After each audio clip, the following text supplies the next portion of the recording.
Halo teman-teman, perkenalkan kami mahasiswa-mahasiswi dari Universitas Gunadarma, Fakultas Ilmu Komputer dan Teknologi Informasi, ingin menjelaskan dan memberi sedikit informasi tentang perkembangan komputer dari masa ke masa, serta komponen-komponen yang ada di dalamnya.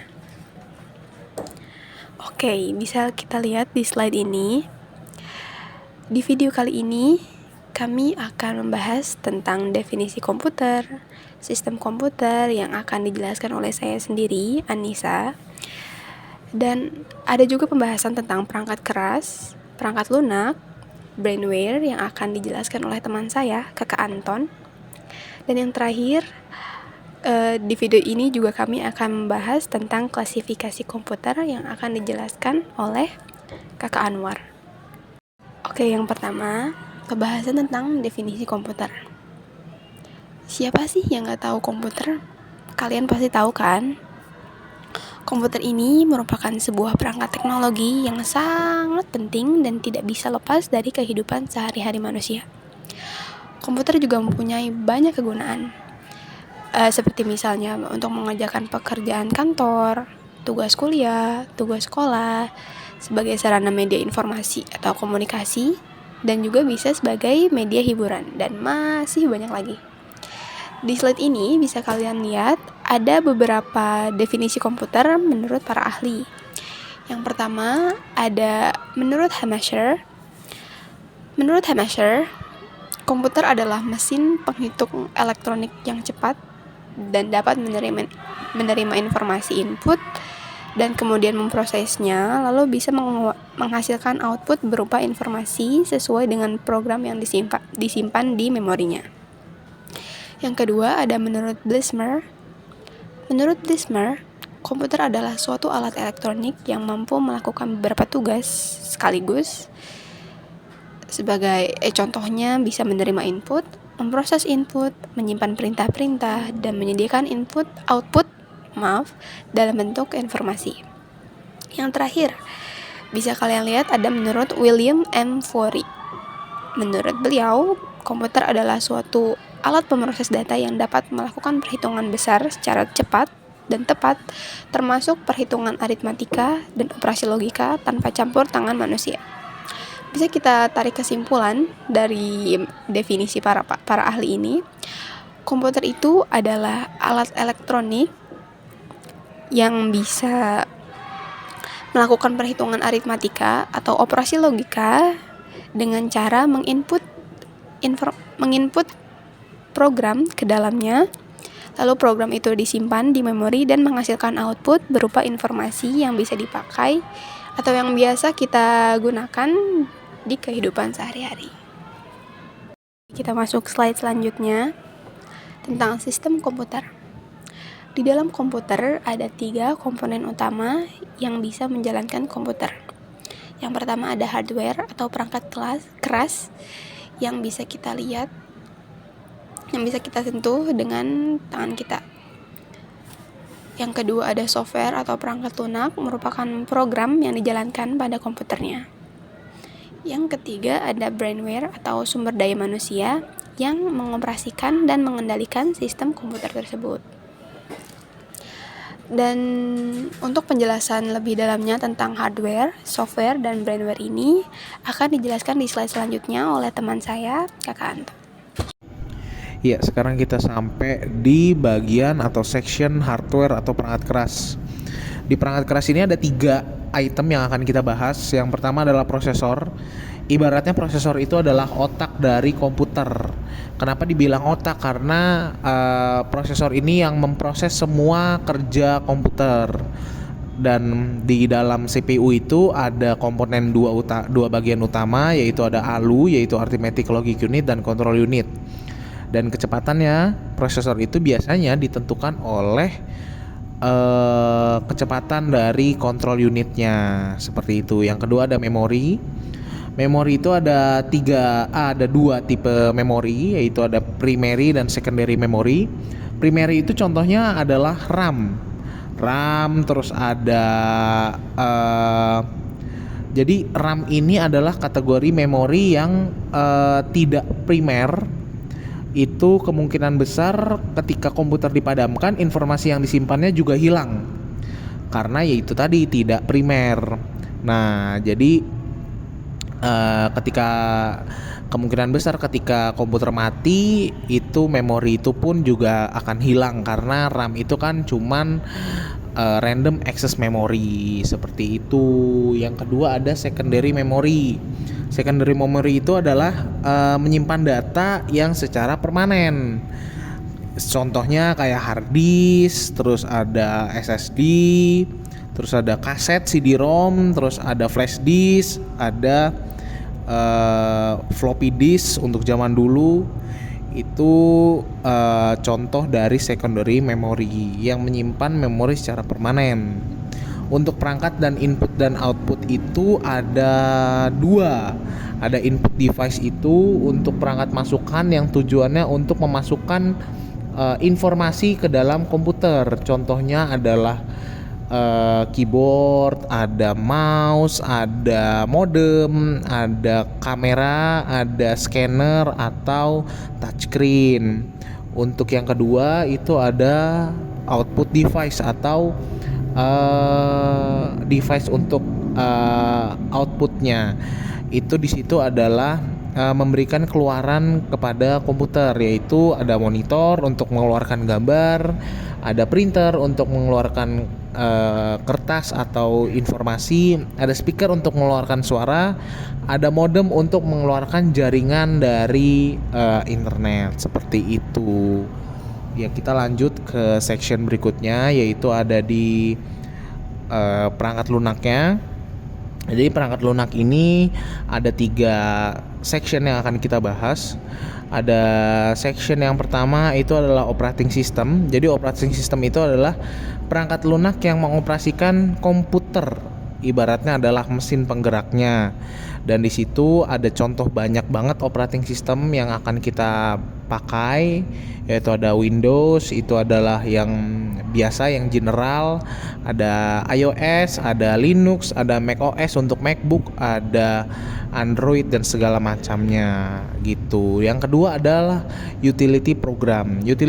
Utility program itu apa? Utility program itu adalah sebuah software di mana kita dapat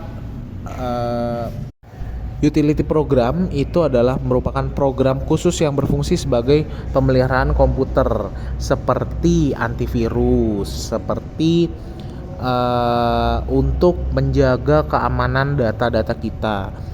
Contohnya apa aja? Ada Norton, ada McAfee, ada Avira, ada Asset, ada Kaspersky dan segala macamnya. Dan yang kedua itu ada yang ketiga itu adalah programming language. Itu merupakan perangkat lunak yang khusus untuk mengolah bahasa komputer atau bahasa pemrograman yang akan digunakan kepada perangkat kita.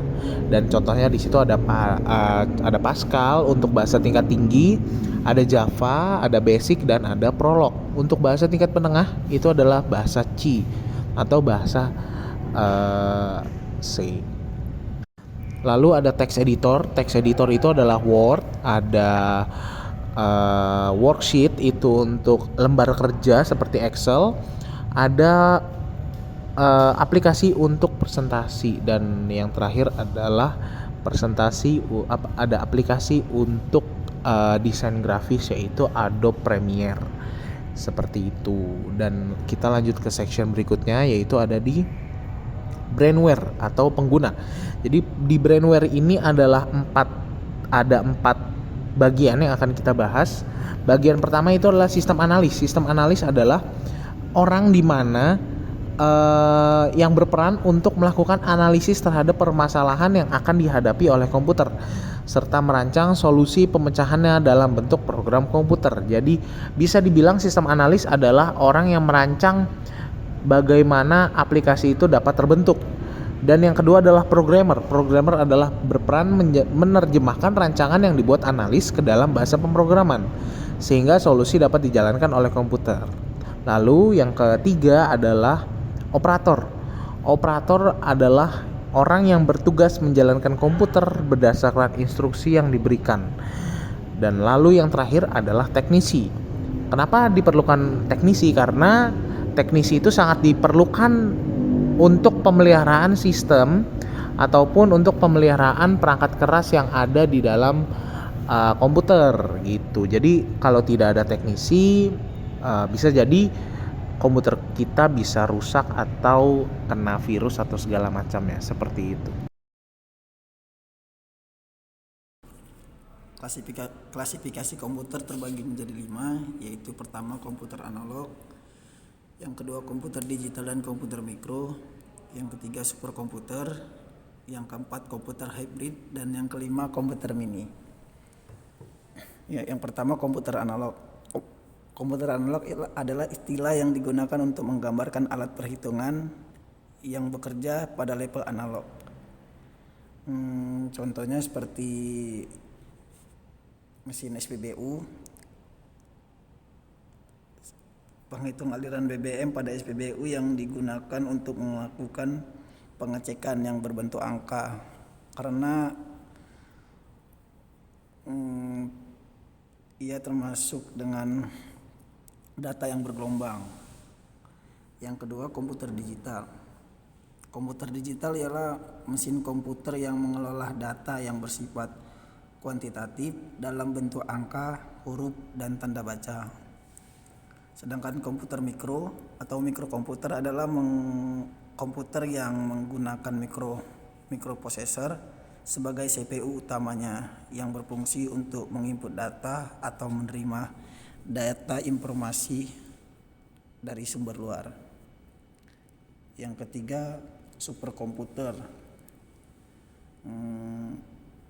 Superkomputer adalah bagian tertinggi dari komputer yang mampu melakukan banyak tugas komputasi yang susah dalam waktu singkat. Jadi bisa membantu untuk mengerjakan tugas dengan secara waktu yang singkat.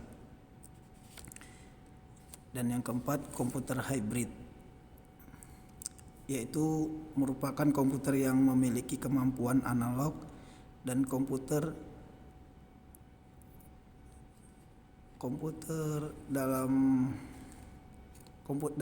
digital yang berfungsi untuk mengolah data yang sifatnya kuantitatif maupun kualitatif. Contohnya adalah timbangan barang elektronik.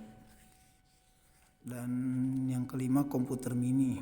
Komputer mini atau mini komputer adalah komputer multi user yang dalam spektrum komputasinya berada di posisi menengah ke bawah, atau komputer mainframe dan sistem komputer single user atau komputer pribadi.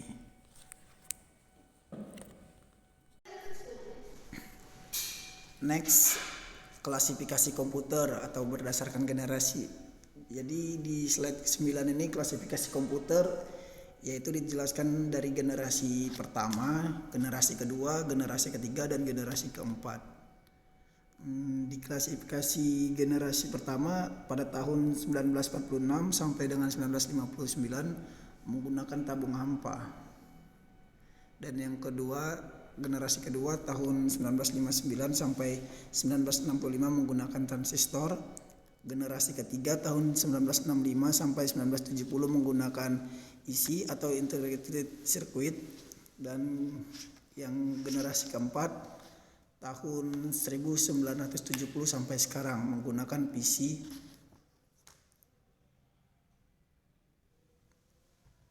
yang menggunakan PLSI atau very large skala IC.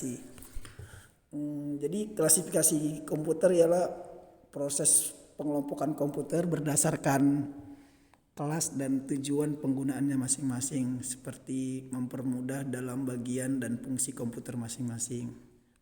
Jadi klasifikasi komputer itu seperti komputer analog, komputer digital, dan komputer hybrid. Klasifikasi berdasarkan tujuannya ialah general purpose, ialah komputer yang dirancang untuk kebutuhan umum. Dan